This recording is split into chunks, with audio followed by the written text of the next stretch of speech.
So terminology is really important because reading the problems and understanding what they're asking for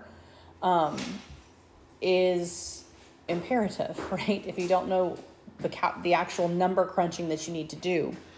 So if it asks for things like slope of the tangent line, if they ask for maximum, minimum, instant rate of change, as opposed to like average rate of change, velocity, critical numbers, increasing or decreasing, these should all go back to first derivative, okay? So if they want velocity and they've given you position, you should know, well, the position function, if I take the first derivative, gives me the velocity. If they ask for critical numbers, you should know first derivative set equal to 0 gives me critical numbers. And so these terms should make you immediately think, I need to have the first derivative, okay? Okay, so when you have a question in front of you, you need to look for a keyword and then know what that keyword makes you actually do in the mechanics of the problem. All right, this is first derivative. So then concavity, points of inflection, max or min also can be second derivative, because remember, you can plug your critical numbers into your second derivative to do your second derivative test. And acceleration. So acceleration is the first derivative of velocity, but it is the second derivative of like a position function, okay? And so when you see these terms, your brain should think, okay, I need to now do second derivative. They want to know if it's concave up or concave down. That is second derivative, all right? They have given me the second derivative and the critical numbers. I can plug those in and figure out if it's max or min based on concavity. Okay, so certain terms are going to now lead you to do second derivative because you've learned additional things at this point to figure out what to do if you have now taken another derivative. Integration, this is antiderivative. So when you hear the term antiderivative, you're integrating. General solution, when they ask for a general solution, you're doing the antiderivative or the integration. And don't forget, when it's a general solution, you have that plus c. Sigma notation at infinity. This is another way that we came up with integration, is to use sigma notation. That helps you find area of the region under a curve or under a function. Average value. That's going to be your integration. Trapezoidal and Simpson's rule.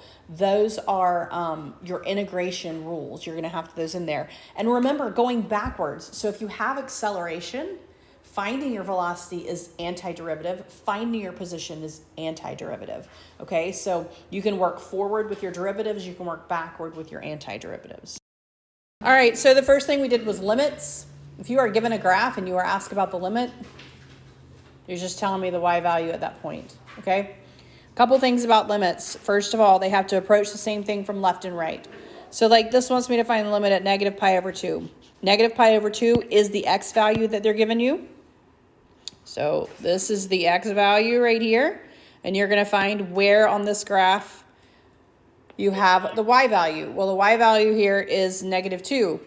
The only other thing you have to check is it approaching the same thing from left and right, okay?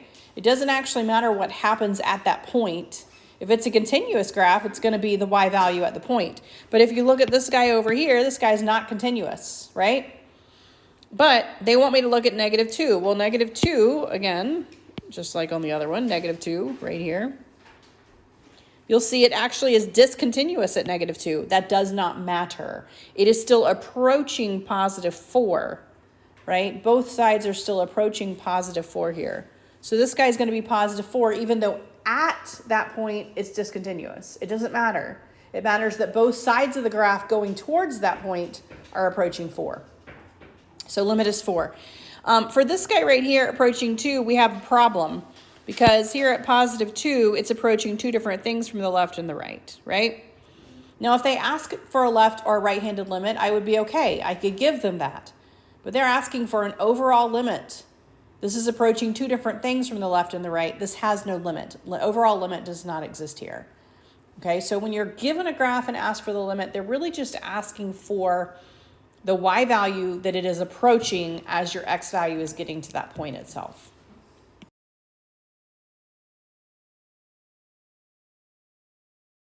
All right, finding limit. When you're finding limit, your first step is to try to plug it in. If you can plug it in, plug it in. Like the limit of as x approaches negative 3. Well, plug it in. Negative 3 plus 1 is 4. The square root of 4 is 2. If you can plug it in, plug it in. That means it is continuous at that point, and that is what the limit will be. If you cannot just plug it in, look at number 20. Factor. All right, so if I plug in a 3 into number 20, I have a problem. I have 9 minus 6 minus 3, which gives me a 0 in the denominator. Cannot just plug it in. That's a problem. So I need to factor and see if that works. I have, don't forget that you have a negative there. You have an x minus 3 here. Down here you have an x minus 3x plus 1. That means these guys cancel. You do have this. So that's like a negative 1 over x plus 1. Now I can plug it in. Plug in a 3 now. And I have negative 1 over 4. So if you cannot plug it in, try factoring. If you cannot factor, you're typically going to have something like number 18, which means you need to rationalize it. Multiply by the conjugate. All right? So for something like this guy, you're going to remember your little square root of x plus 2, square root of x plus 2. Right? On the top, you're going to get the square of the first, which is x, minus the square root of the second, which is 4. On the bottom, you're going to have x minus 4 times the square root of x plus 2.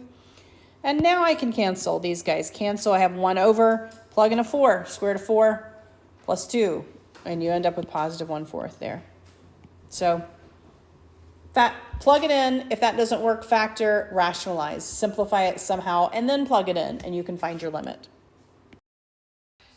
So this is an example of I don't have an overall limit, but that's actually not what it's asking for. It's asking for from the left-hand side. So as I approach negative 2, from the left side, what is my limit? Well, my limit's going to be negative 3, right? So if they ask for a one-sided limit, then you need to figure out what's going on with a one-sided limit. If you have a graph, that's pretty straightforward, right? If you have something like this, first of all, if it's continuous at negative 3, then you can plug it in. But you can factor this guy too as well and see if it works. You're going to end up with x plus 3, x plus 1 on bottom. So x plus 1 on top, x plus 3, x plus 1 on bottom. Sometimes it's easier to see it if you factor it. Negative 3 still does not work, okay? So then if it does not work and it does not cancel, you think about your rules, okay? If it cancels, it's going to be a hole. If it's a hole, you can plug it in and you will have fixed your problem, right? If it doesn't cancel, it's going to be a vertical asymptote. Think about just your rules of graphing. So if it's a vertical asymptote, that means your graph is approaching positive or negative infinity at that asymptote. Think about logically. Your vertical asymptotes, it shoots off when it gets close to it. So now I just have to figure out if it's approaching positive or negative infinity. Had it canceled, had it been the problem where it canceled, I could now plug it in and I could figure out what it is at negative 3 and actually tell the answer. My problem did not cancel. So at negative 3, I'm going to have a vertical asymptote. I just need to know if it's going to positive or negative infinity. Okay? So I'm going to put something from the left-hand side, it's something ever so slightly smaller than negative 3, right? So like if I were to plug in negative 3.1, all right? My numerator is always positive at this point because it's a 1. My denominator, if I plug in something ever so slightly smaller than 3 and add 3, negative 3 and add 3, I'm still going to be in the negative. So this guy's going to approach negative infinity. Okay? So if you could have removed your problem, that means you have a hole and you're going to have a numeric limit. You can just plug your problem in and that's where your limit's going to be, even though there's a hole there. Okay? If it doesn't cancel, it's going to be a positive or negative infinity because you have an asymptote there. Okay. First of all, know your terms. Differentiate means take the derivative, okay? It really just means take the first derivative at this point unless it tells you to take the second derivative. These are just your rules of derivatives, okay? So we're going to talk about some of the rules. First of all, if you need to rewrite it, rewrite it. So if I'm taking this derivative, I'm going to say 5 halves, that 2 stays on bottom, by the way, x to the negative 2. plus 3x to the negative 4 plus 1x to the negative 5. And then I'm just going to take the derivative. My rules are to multiply by my exponent and subtract, right? Multiply by your exponent, subtract 1 from your exponent. Multiply by your exponent, subtract 1 from your exponent, multiply, subtract. And then, of course, you do want to rewrite at the end because it's weird to leave it like that. So, and remember, you are taking derivatives, not antiderivatives. We don't have a plus C on derivatives, right? That's antiderivatives. So we are done at that point when we have rewritten it. You do have rules, though. We have chain rule, we have quotient rule, we have product rule, okay? So these two are product and quotient. So just remember your product rule and your quotient rule. I'm going to write them out. Remember, you have two functions here. And so your product rule is the derivative of the first times the second plus the first derivative of the second. Okay? Quotient rule, if I were to label this f of x and this g of x, then my quotient rule is the derivative of the top times the bottom minus the top, derivative of the bottom, over the bottom squared. All right, so that is my quotient rule. So really just do your product and quotient rule and then simplify. Like if for some reason you're not getting the right answer, you probably didn't simplify the way you're supposed to. Also pay attention to that minus sign. The number one problem with the quotient rule is not distributing the negative correctly. So just pay attention to the fact that that quotient rule has a subtraction there. And by the way, if you can rewrite it, like say it's 1 over something, just rewrite it to the negative power if your numerator's a number, right? Don't do the quotient rule if you have just a constant in the numerator position. Rewrite it. Use chain rule. It's easier. But most of the time it's going to be simpler to use your product or quotient versus your chain rule with a negative exponent. But you could do that if you wanted to. All right, so in order to find the equation of the tangent line, you must first have the slope of the tangent line. To find the slope of the tangent line in the calculus world, you take the first derivative and plug your x in. So the first thing I want to do is find my slope. So I'm going to find my slope by taking my first derivative, which is going to be 2x plus 2. And then I am going to plug in my x value to figure out what my slope is at that specific point, right? So my slope at that specific point is going to be negative 4. Now I have my slope, and I have a point. That should sound familiar. I'm going to use point slope, right? Now it does want it in slope intercept, but I'm going to start with point slope. So I'm going to say y minus y1 equals m times x minus x1. Distribute. And move my number over. So I get y equals negative 4x minus 7, and I am done. That is the tangent line at that point. Like average rate of change is another word for the term slope, right? Which is y2 minus y1 over x2 minus x1. So to find average rate of change, they gave you your x values. By the way, this is x1, this is x2. Plug those values in to get y1, y2, and then just find your slope. Slope is average rate of change, okay? Instantaneous rate of change is just your first derivative. And it said for the leftmost value, so then find your first derivative, which is what we just did, and plug in your x value, your leftmost point. They just want the instantaneous slope at that point. So average rate of change is literally your slope formula. y2 minus y1 over x2 minus x1. You just have to find y2 and y1 by plugging it in. Instantaneous is first derivative and plug in what they asked for. They said leftmost value. That's this guy. So Don't let the terminology throw you off. They're literally asking for slope and first derivative at the slope at the first derivative at that point specifically. Okay. So this is what I meant. If you had one that was written like this, right? These are the same things. So I would definitely use chain over quotient here, right? Because it's going to be much easier. Remember chain rule, you just multiply by the outside guy. So -5 and then 5x squared minus 3. And then again, subtract 1.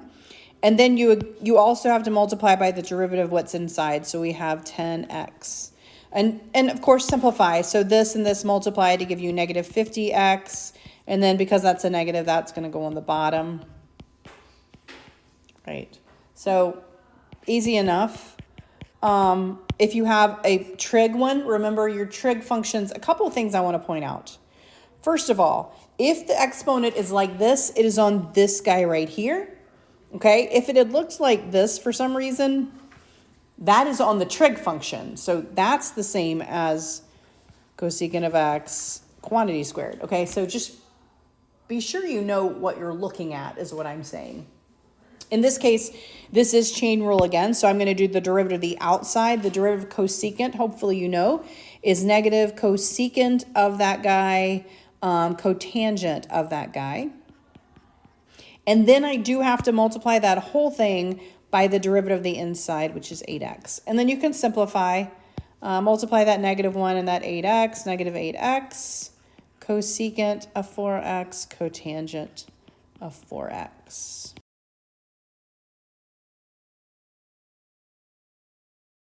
Implicit means that you have x's and y's. So typically what we don't think about is the fact we always have x's and y's. So if I am differentiating, this guy right here, I technically have an x and y, but my y is already by itself, so we're good. Okay. When you have a situation like this, your y is kind of scrunched up in the middle of all of it, and so you have to differentiate him and consider dy dx. All right. So this is the product rule. Right? So I'm going to have to differentiate that. The derivative of the first times the second plus the first. Derivative of y is 1 dy dx. All right? I do have to differentiate that 4, but it zeroes out, right? Derivative of a constant is just 0. On the other side, differentiate this guy. 10x. Because I'm doing it with respect to x, I don't need a dy dx. Only when it's a y, when your variables don't match, okay, what you're differentiating. Then I've got to get that dy dx by itself. So I need to move this guy over. So I have 2x squared dy dx equals 10x minus 4xy. And then I need to divide by the 2x squared. And once again, you can simplify if everything can be simplified. So by that, I mean, I'm going to look at this and I'm going to say, well, a 2 can come out of everything and an x can come out of everything. So I can take 1x out of all of these and I can take a 2 out of all of these. And so I'm going to get 5 minus 2y over x. And that will be my derivative with respect to x. This is doing implicit as well, except that you are doing second derivative, and so you might be able to do some more substitution than you could in the other one. So for this one, you will want to do first derivative. Like this is going to zero out. This is going to be a 1. This is going to be 10y dy dx, right? So we have -1 10y dy dx, divide, so -1 over 10y equals dy dx. And then you want to take second derivative. This is one where I would actually rewrite it. I would say -1/10 y to the -1, right? And then I would take my second derivative here. So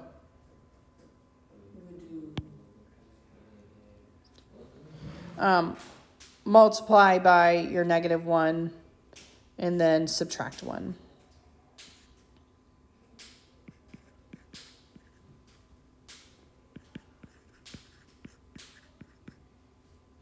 When you see the words absolute max and min, it's going to be a closed interval. All right. So your rules would be to take your first derivative and set it equal to 0 to find your critical numbers.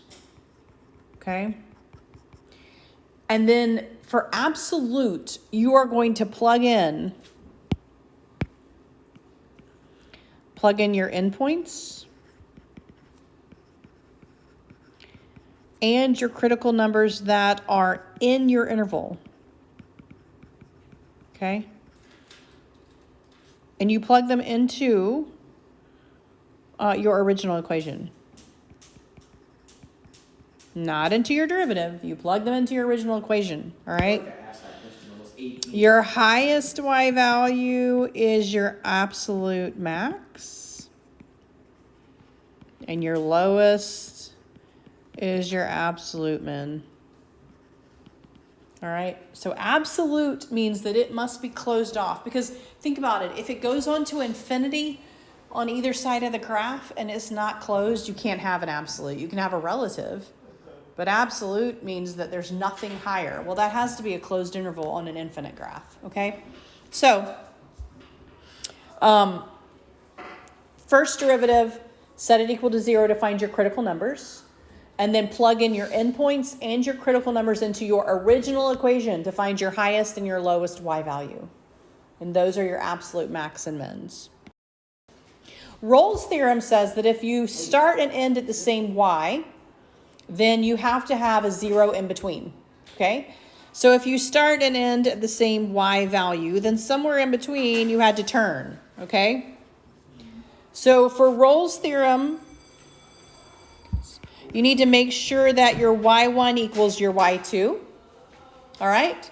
If it does, then first derivative equal to 0, find a number that falls in your interval, and that number satisfies Rolle's theorem. All right, mean value theorem really quickly. This does not mean they equal each other.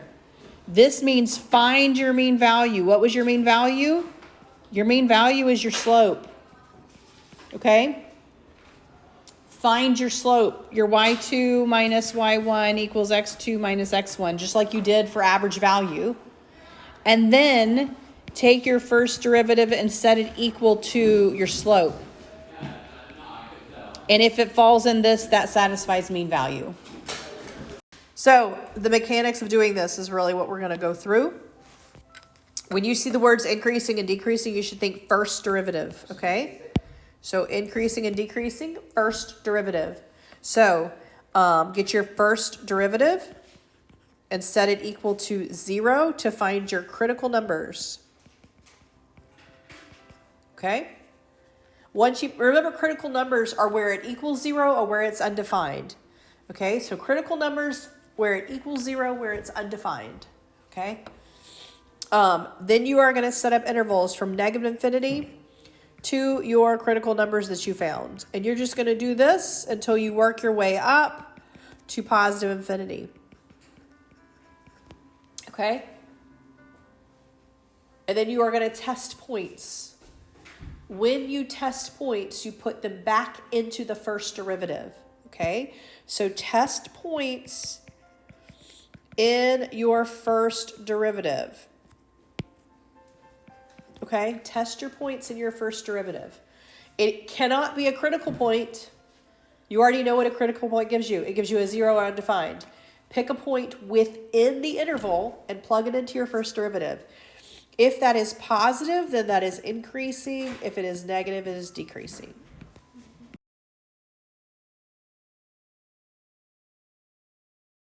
All right, x-coordinates of inflection points, where it is concave up and down. When you see the words concave up and down, you should think second derivative, okay? Second derivative. You are going to do the same thing. Set it equal to 0. Where it is 0 or undefined is the intervals that you need to check. And then you're going to do the same thing. From negative infinity to those numbers that you found. Work your way up until you get to positive infinity. Test points in your second derivative. Okay? So pick a point and test it. Positive means concave up, and negative means concave down. Okay? This can also tell you if you have max or min. Remember, second derivative test. If you have concave up, you have a minimum. If you have concave down, you have a maximum. Remember? So you can do second derivative test with your critical numbers from first derivative to see if they are maxes or mins. But right now it's just asking for concave. Infinite limits are your shortcuts, remember? So if your degree on bottom, the degree on bottom of your denominator here is greater than your numerator, then your limit is going to be 0. These are also horizontal asymptotes, by the way. It's the same shortcut, right? If your degree, let's spell degree, right? If your degree in your denominator equals your numerator, then your limit is going to be your coefficients, right? Your ratio of your coefficients. And if your degree for your numerator is larger than your denominator, you are going to have an infinite limit, either positive or negative infinity. Okay, so you just have to decide whether it's approaching positive or negative infinity at that point. Okay, so when I look at this one, my degree on bottom is larger, so my limit here is going to be 0. This is really a culmination of everything at this point. Okay, x-intercepts, that's just where y equals 0, or where your numerator is 0 if you have a numerator. Y-intercept is where x equals 0, right? Vertical asymptotes are discontinuities that do not cancel, whereas holes are discontinuities that do cancel. Horizontal asymptotes, those are your shortcuts that we just went over. Critical points, those are first derivative equal to 0 or undefined, which undefined could be a vertical asymptote, so you may have already accounted for it. Increasing and decreasing, that is your first derivative intervals, just like we talked about. Concavity and inflection points, those are second derivative, right, which we just talked about. Relative max and relative min, you can use your second derivative test with your critical numbers. Remember, you're going to have a relative max or min at a critical number at a change turn, okay? So at this point, you've done all of this in this worksheet. It just puts it all in one spot, okay?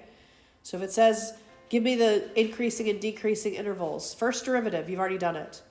Give me concavity intervals, second derivative, you've already done it, okay? X and Y intercepts, those are like algebra 2 questions, right? It's where x equals 0, where y equals 0. Vertical and horizontal asymptotes, those are actually algebra 2 pre-cal. We did all of that, all right? Really from that point, critical points down, that's your calc stuff that you've done so far, all right? So you could have a question like the ones before, or this could take up all of those questions, right? I could say, do all of those, and that accounts for all the things that you've done at this point. So you're not going to have one every type, but you may have questions like this where it does a culmination of several different types of questions, L and 1. Our rancher wants to construct two identical rectangular corrals using 300 feet of fencing. The rancher decides to build them adjacent to each other so they share fencing on one side. What dimension should the rancher use to construct each corral so that together they will enclose the largest possible area? If I am optimizing, I have to decide what I'm optimizing. In this case, I am optimizing area. All right. And so if I were to look at this, my area equals 2x times y. So what I'm trying to optimize is the area, largest possible area. It actually says that's what I'm trying to optimize, which means they should have given me information about the other, which is perimeter. Fencing is perimeter. So all of this has to do with perimeter right here. My perimeter is going to be 4 of my x's plus 3 of my y's if it is adjacent, right? And specifically, that should equal 300 feet of fencing, or no more than, so we're going to say 300. All right. So I need to solve for one variable using the one that gives me the equality. I actually would probably solve for y, because when I divide by, well, I guess they're both divisible, so it doesn't matter which one. So if I solve for y, I would subtract 4x and divide by 3. So y is going to equal negative 4/3 x plus 100. All right. And then I plug that back into the one that I'm trying to optimize. All right. Oh, that did not work as planned. But we'll just move that up. So plug it in, figure out what you have a critical number at, because that's where your maximum or minimum will happen depending on what you're doing. So I'm going to say A equals 2x, and instead of y, I'm going to write negative 4/3 x plus 100. Distribute. So we have negative 8/3 x squared plus 200x, that equal to 0, and solve. All right.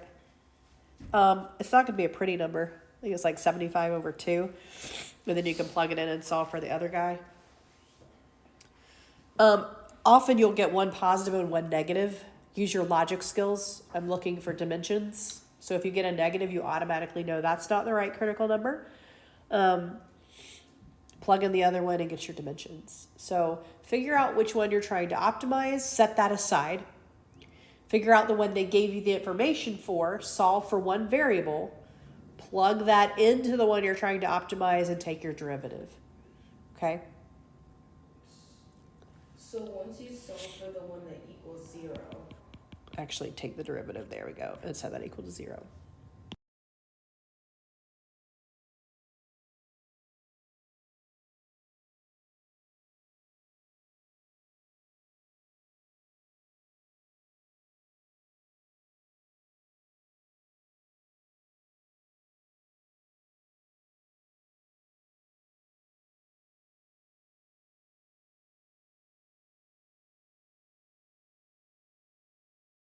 So when it says evaluate each indefinite integral, your brain should say plus c, right? Indefinite integral.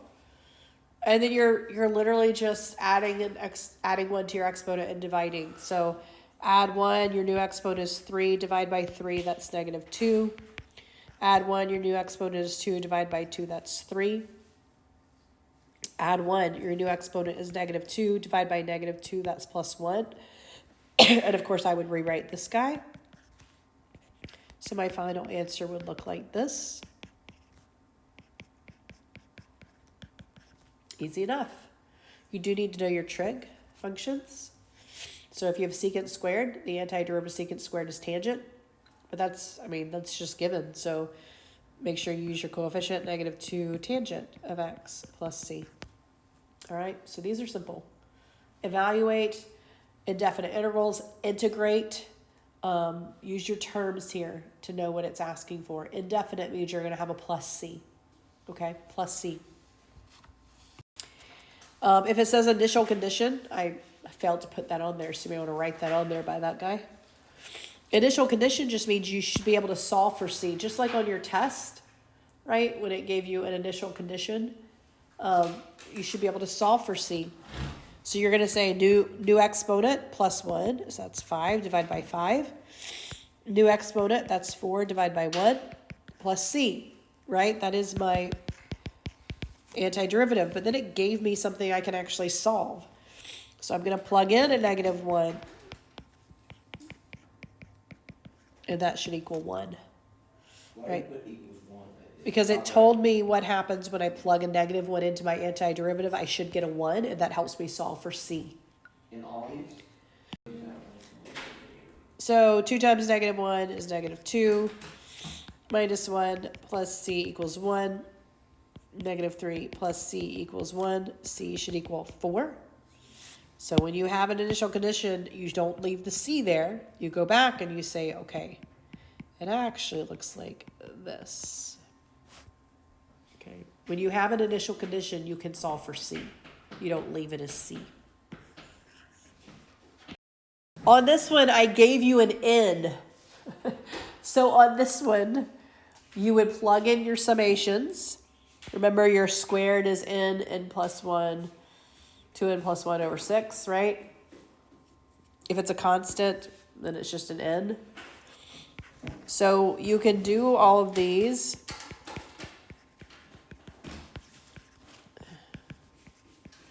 If it gives you n equals something in your instructions, plug a 15 in. If it doesn't, just simplify and leave it with your n's in the problem, okay? If it is evaluated the limit, then you're going to use the same exact limit theory that we used for horizontal asymptotes and for limits at infinity, right? It's actually the same exact thing, limit at infinity. So for this guy down here, you would do your summations, but once you got those, you would do your limit as n approaches infinity. Okay, and these would actually come up with a number, and if it gives you n equals something, you'll actually have an answer for your number, okay? So pay attention to what it's asking you with these summations. Definite just means do your antiderivative and plug in your top minus your bottom, okay? So find your antiderivative. In this case, what, 1/4 x to the 4th minus 1/3 x cubed minus 1x, right? And then plug in your top and bottom. Plug in that 2, plug in that -1, subtract your answers, right? If it is an absolute value, figure out where your absolute value equals 0, right? It equals 0 at 0 and -3. Which means for this one, you have to set up 3 intervals. That's what I meant to do. So you do have to set up intervals, right? For this guy, where it equals 0, negate that answer. Where it equals a positive number, leave it alone, okay? And then just add all of those up when you're done. Add them all up. Right? For these, it's the derivative of the antiderivative. So plug this guy in right here to all of those. X cubed squared minus 6x cubed plus 5, right? And then multiply all of that by the derivative of that x cubed. And distribute them. Okay, that one's easy. Do substitution, okay? So find your most difficult one. Take the derivative. If you have to account for anything, in this case you don't, multiply or divide, whatever you have to do to account for it. You may have some like this. My more difficult one is u equals 4x minus 1. I got my 4x minus 1, I got my 4 and my dx. I don't have this little x. So I have to count for it. U plus 1 over 4 equals x. And I have to actually do it. Now, when you do this 1/4 can come out here.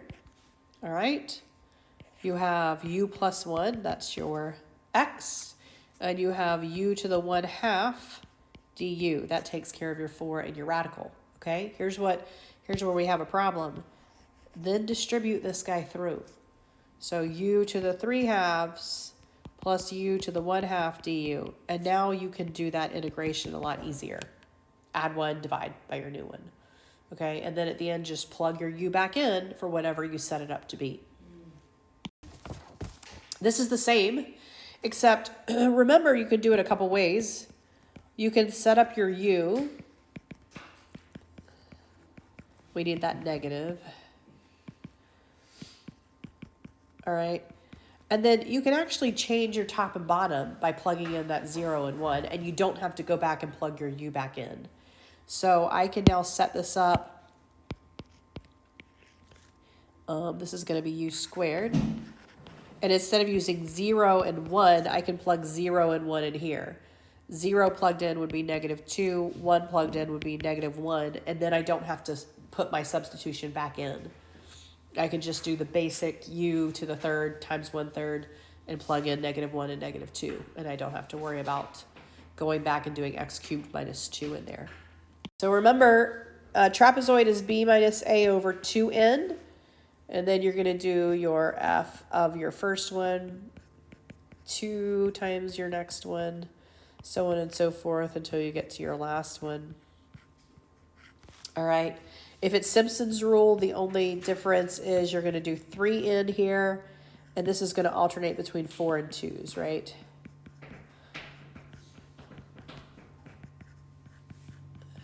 And so on and so forth. Why is it not 3n? Rule. So this is trapezoid rule, and this is Simpson's rule. For x-intercept, you are really just trying to figure out where numerator is 0, okay? Because obviously denominator 0 is a problem. So x-intercept, you're going to set the numerator equal to 0 and solve, okay? You do want to check and make sure that none of these zeros cancel. Because if they cancel, they're not an intercept, they're a whole, okay? So if you were to have something in the numerator that cancels with the denominator, that's actually a whole, okay? If it doesn't cancel with anything, it's going to actually cross your x-axis. It's going to be an x-intercept. So when you set this equal to 0, you get x squared equals 1. So x is going to equal positive and negative 1, okay? Which means your x-intercepts are going to happen at 1, 0 and at negative 1, 0, okay?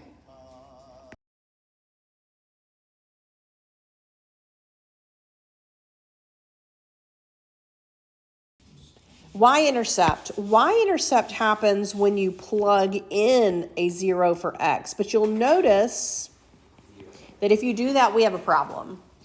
So if we plug in a 0 for x, we get a 0 in the denominator. So that means we're not going to cross the y-axis at all here. So for y-intercept, you're going to tell me that there is none. Okay. Then we kind of move into vertical and horizontal asymptotes. This is also a pre-cal thing, vertical and horizontal. Vertical happens where your denominator is 0 and it does not cancel. Horizontal is your shortcuts, okay? Your shortcuts between your degrees. So for vertical and horizontal, we're going to look at those two things. Vertical, where's your denominator 0? Well, it happens at 0, okay? That happens at x equals 0, and it does not cancel with anything on the top, so it's not a whole. It's truly a vertical asymptote. Horizontal happens where you have your degree. So look at the degree on the top versus the degree on the bottom. You'll notice the bottom is bigger, so that is going to be the y equals 0. Had they been the same, we would use coefficients. Had they been the larger been on top, we wouldn't have had a horizontal asymptote. We would have had an infinite going off into one direction. So for horizontal, we have y equals 0 because the denominator is larger. So you use your Now we're going to look at critical numbers. Critical numbers, we have to do first derivative. There's a couple ways you can do first derivative here. You can do first derivative with the quotient rule. You can do first derivative by rewriting that x cubed as x to the negative 3 and distributing it if you want to, okay? Correct. So if I'm looking at this guy and I need to get first derivative, I'm going to do that over here. Derivative of the top, that's going to be 14x times the bottom, x cubed, minus derivative of the bottom, 3x squared, times the top, 7x squared minus 7, all over the bottom squared. So cubed squared is to the 6th. Distribute, you get 14 x to the 4th minus 21 x to the 4th plus 21 x squared all over x to the 6th. We can definitely take out some x's here, right? We can take out 2 x's from everything. Would you not? I'm going to combine. 14 minus 21 is negative 7x, so I have 21 minus 7x squared all over x to the 4th. That is my first derivative, okay? Now, I've already accounted for where my first derivative is undefined. It's actually undefined at my vertical asymptote, okay? Now, when I set up increasing and decreasing, I do need to consider that there's a break in the graph there. So I do need to consider that when I set up my intervals, but it's technically not a critical point. It's actually a vertical asymptote when it's undefined at that first derivative, because this first derivative has the same undefined issue as the original problem, okay? So we're not going to list 0 as a critical number. You'll notice that 0 is not listed as a critical point. A critical point's then going to happen where this equals 0. So I'm going to set this up here, 21 minus 7x squared equal to 0 to get my critical numbers, where your first derivative is equal to 0. Subtract 21, divide by 7, you're going to get x squared equals 3. So x equals the positive or negative root of 3. Those are actually your critical numbers, okay? So your critical points then happen at negative square root of 3 and positive square root of 3, okay? We are going to use that along with my undefined to set up intervals for increasing and decreasing. So you'll notice for your intervals of increasing and decreasing, we do include 0. So for increasing, decreasing,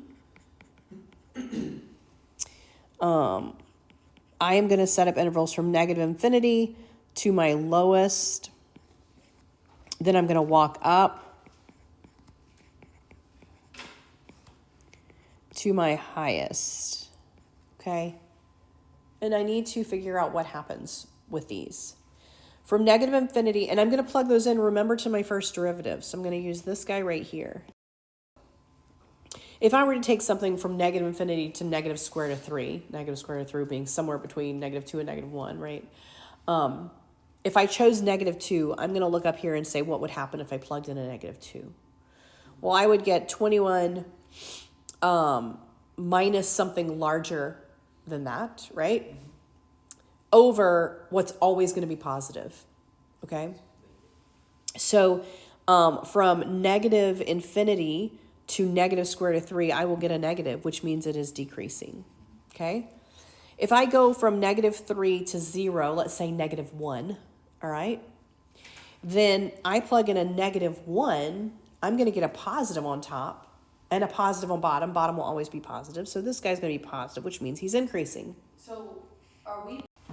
Then I choose a 1. Well, if I plug a 1 in, again, I'm going to get positive, which means from 0 to square root of 3, I'm also going to be increasing. And then if I were to plug in, like, say, a 2 on top, I'm going to get a negative again, okay? And so this gives me a picture of the graph a little bit. You can see that we have some concavity. It also asks for points of inflection, this is where concavity changes. So I have found my critical numbers and my increasing, decreasing. Now they want to look at concavity, which is second derivative, okay? So I'm not going to use these square root of 3, these same intervals anymore. I'm now going to look at the intervals that happen with second derivative, okay? So we're pretty much done with first derivative. We need to bump and go to second derivative is what we need to do, okay? I don't remember it because you didn't do all the steps. All right, so now for concavity, we've done critical numbers, we've done increasing, decreasing, first derivative. Now we're going to find second derivative, all right? And it's pretty much the same thing. It's going to be a quotient rule here. And so I'm going to say derivative of the top, which is negative 14x, times the bottom, minus derivative of the bottom, top, all over the bottom squared. All right. And then, of course, you have to distribute. So we have negative 14x to the 5th minus, 84x cubed plus 28x to the 5th all over x to the 8th.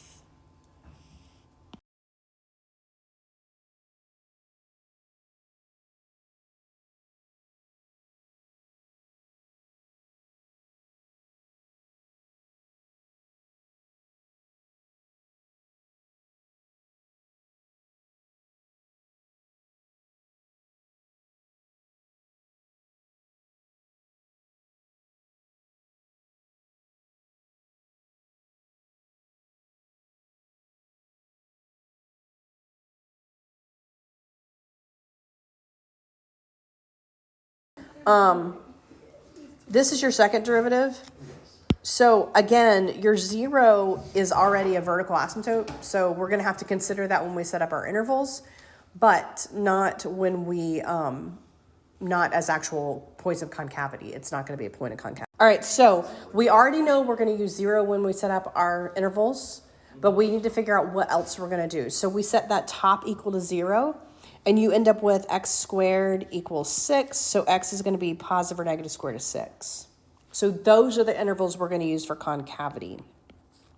We're going to say from negative infinity to negative square root of 6. Negative square root of 6, we do have to consider the 0 where we have that asymptote. 0 to square root of 6, and then square root of 6 to infinity, okay? And then once again, we are just picking a point and plugging it into second derivative and saying, okay, if I plug it into second derivative, do I get positive or negative? So if we take a number between negative infinity and negative square root of 6, which, if you don't know square root of 6, it's in between 2 and 3, but 2.4 approximately. So we could say like negative 3. If we plugged a negative 3 in, we're going to get 9 times 14, which is bigger, right, than 84. But my denominator is now an odd number. So if I plug a negative number in, while my numerator is positive, my denominator is negative, this guy's going to be concave down. If I go from negative square root of 6 to 0, like negative 1, then my numerator is going to be negative. My denominator is always follows whatever I'm putting in there, negative over negative. So this guy is going to be concave up. If I plug in a 1, I am going to get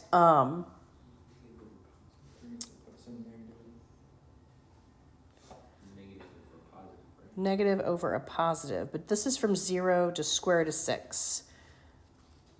So yeah, if I take a positive 1, I'm going to get a negative over a positive, which is a negative, concave down. And then if I do something larger, let's say a 3, I'll get positive over a positive, concave up. So those are my concavity intervals, right? All right. The last thing I need to do with concavity is points of inflection. It also asks for points of inflection. Points of inflection is where concavity changes, but it has to be a point, okay? So I can't use my asymptote as a point of inflection because it's not a point, okay? So the only time that it changes concavity that's actually at a point is here at negative square root of 6 and here at positive square root of 6, right? I can't use this guy because 0 is not a point. So my points of inflection happen at x equals positive or negative square root of 6. Those are both points of inflection.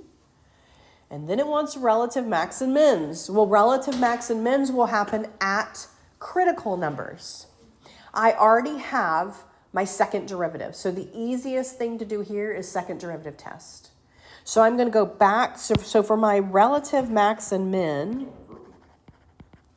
for this guy, I'm going to go back to critical numbers. And I'm going to plug those into my second derivative, okay? If I plug a negative square root of 3 into my second derivative, think about this. Negative square root of 3. I'm going to square the square root of 3, right?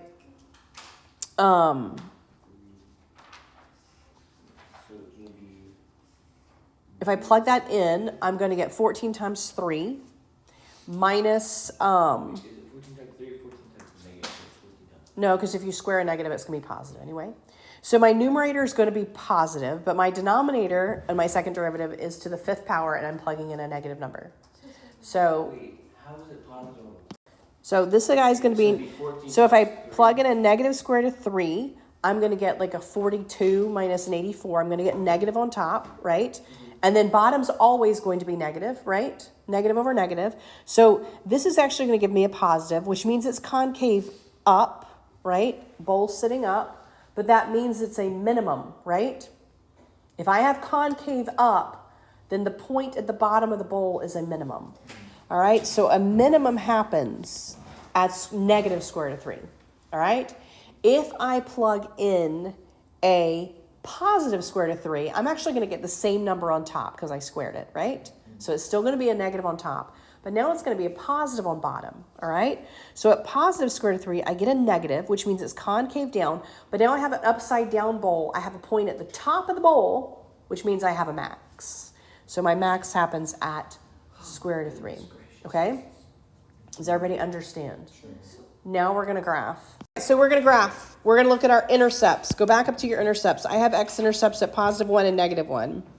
So I'm going to say +1 and -1, I will cross this graph. Okay, which by the way, you can see horizontal, we're going to jump over, we're going to actually cross through our horizontal asymptote.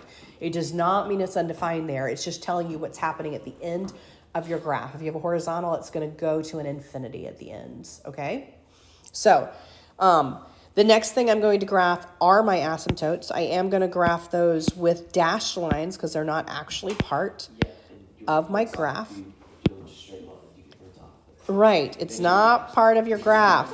So we have a horizontal, which is here. It's okay that we cross it. We have a vertical that's actually at this axis. We will not cross that. The graph is actually undefined there. And yes, it is not part of your graph. You need to dash it. All right. So we dash those. All right. The next thing I would probably graph are my max and mins. I have a relative max and a relative min going on here. And so I would likely graph those next. And then I'm going to see increasing before it, decreasing after, etc. Okay. Your relative max and mins, you can look at your increasing and decreasing as well. You can see that I go from decreasing to increasing, which means I'm likely going to have a minimum there. Okay. And then I go from increasing to decreasing here. I'm going to have a max. That makes sense. All right. You can also think about what's happening on either side of your asymptote as to which direction it goes. Okay. But for the most part, you know it turns. So if I go to square root of 3 and find it, square root of 3 is approximately what, 1.5 or so. You can do it on your calculator and say it is, to be exact, 1.7. All right. So somewhere between 1 and 2, -1 and 2, I have a turning point at square root of 3. And you can actually plug square root of 3 in up here to see where it actually is on your graph too. So if I were to plug it into my original, I can actually get my y value there. So I can say 7 times 3, right? Because that's just 7 times the square root of 3 squared. So 21 minus 7 in my numerator divided by the square root of 3. If I were to cube it, so approximately 2.6, so down there just above 3, or just below 3 because it's negative. So down here in between these two and approximately right there, I'm going to have a minimum, okay? Let's look at what's happening before it. From negative infinity all the way to that minimum, I'm going down, all right? But I'm not going to cross the x-axis. How do I know I'm not crossing the x-axis? Because the only place I cross the x-axis on this side of it is here. Okay, so if I'm going down to get to it, the most I can do is start here and go down to it. Because I can't cross the x-axis again, or I would have had another x-intercept, and I don't. So I know I'm going to go down to it. It actually goes a little sharper, but that's okay. Go down to it, and I'm going to turn and come back up. Oh, what? I'm so lost. Because I went increasing. Okay, right here, look over at your increasing and decreasing. From negative infinity to here, I'm decreasing. Then I turn and I go continually increasing. I cannot cross this line. It is undefined. Yes. So I know I have to go decreasing. Oh, I'm going to turn at my relative min, and then I have to go increasing indefinitely, right? Okay? So that's what happens from here to here. From 0 to square root of 3, I am increasing, right? Well, I have to be down here to increase, okay? Square root of 3 is once again my relative max. But if I were to plug square root of 3 in here, I'm going to get a positive, okay? I'm going to get the same number on top, but a positive on bottom. So I'm going to get approximately 2.7 positive now when I plug in it. So now my relative max is going to be somewhere between 1 and 2 and somewhere about 2.7-ish on the y. So my relative max is going to be about there. Okay, I just plugged it in to get my y value. Well, what is happening from 0 to that turning point? I'm increasing. Well, I have to increase. I can cut through the x-axis here, but I have to turn here, okay? Do I turn and go back through the x-axis, yes or no? No. Why not? Because it's already. I would have another x-intercept if I did that. So I have to then come down. I know I'm decreasing, but I'm infinitely decreasing that way. I cannot cross the x-axis again because I do not have another x-intercept. But I do know if I look here that from 0 to my turning point, I'm increasing. And then from there until the end of time, I am decreasing. But I'm not cutting through my x-axis, which is why this horizontal asymptote is important. If you have a horizontal asymptote, your endpoints are going to shoot off towards infinity, either above it or below it. That's what's going to happen with that horizontal asymptote. It doesn't mean you can't cross it in between your endpoints, but if you have a horizontal, it is going to shoot off to infinity on the sides, okay? And the only way I know it's not crossing my x-axis again is because I already figured out where it crosses my x-axis. I already told you where it crosses. There's only 2 points. And so once I've graphed these and I know I have to go down and then turn, I know I didn't start from up here and come down, or I would have had another x-intercept over here, okay? And I know the endpoint's going to shoot off to infinity this way because I have a horizontal asymptote.